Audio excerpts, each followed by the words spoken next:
Robin, do you have an issue with, take that one play out of it, Ben McAdoo calling out his two-time Super Bowl champion winning quarterback? Absolutely not. You just called him a two-time Super Bowl winning quarterback. He's a big boy. Eli Manning should be able to handle it. He was asked about a specific play, was McAdoo, and that's his assessment of that specific play. I don't mind him holding Eli Manning accountable in this situation because McAdoo also said put the loss on me overall after the game. So it's not like he was simply passing the buck. He was just analyzing what he thought was a mistake by Eli. I would go back and say to McAdoo, though, while you're watching the play clock tick down, you have a decision to make as a coach on whether or not you want your quarterback to go for it on 4th and 2. You wasted valuable seconds off of that play clock, not getting the play in on time. And yes, while Eli Manning in the center should be able to get there and snap the ball, he does, I think, have to shoulder more of the blame because we know that Eli Manning is always that guy in the locker room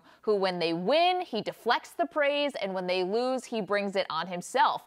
And he did, in normal Eli fashion, take a lot of that criticism. I think as a head coach, you know your quarterback's already going to take the slings and arrows, and he's going to feel worse about it than anyone else on the team. So why double down? You know what this is like. New York market, New York media, Monday Night Football, your second primetime game where the offense looks terrible. And honestly, that's more on McAdoo, in my opinion. He's supposed to be the offensive genius. Right now, the numbers tell the story. They're 26th in total offense, 32nd in rush yards, 30th in points, near dead last in third down conversions. All these markers of what makes an offense go, they are at the bottom of the barrel.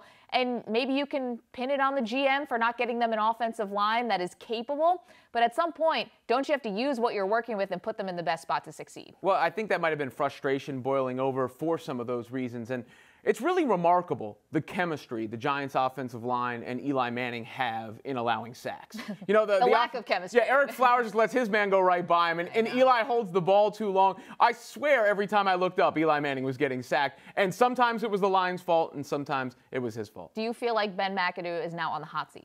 I think it's a little early for that, considering they had a good year in his first year. 11-5. I think it would take a disastrous year this year for him to be canned. See, I think it's starting to heat up a little because there's no way that the team or the fans are ever going to be against Eli. I mean, I think that even though he's in his 15th season, he has built up enough capital. I think he kind of earns it. Plus, I mean, Eli does take some bad sacks. We know that, but he does take some chances with the ball, but he still has a capable winning quarterback. And you have all these offensive weapons. You got it all. I mean, even if Odell Beckham Jr. is not 100% healthy, that's why you get a Brandon Marshall. I mean, you have the weapons. Why can't they move the ball down the field? I don't understand. Well, if you don't have an offensive line, it's like having a really souped up car but not putting gas in it. And that's going to be part of the problem there. And the other thing with Eli, who I think is a Hall of Famer, no doubt about it, maybe he's at the end, and that could be the real dilemma for the Giants. Well, they did draft Davis Webb, right? They draft Nassib a couple of years ago. Never thought he was really the heir apparent. He's gone. But they do have Davis Webb. He's not going to see the field. We know that.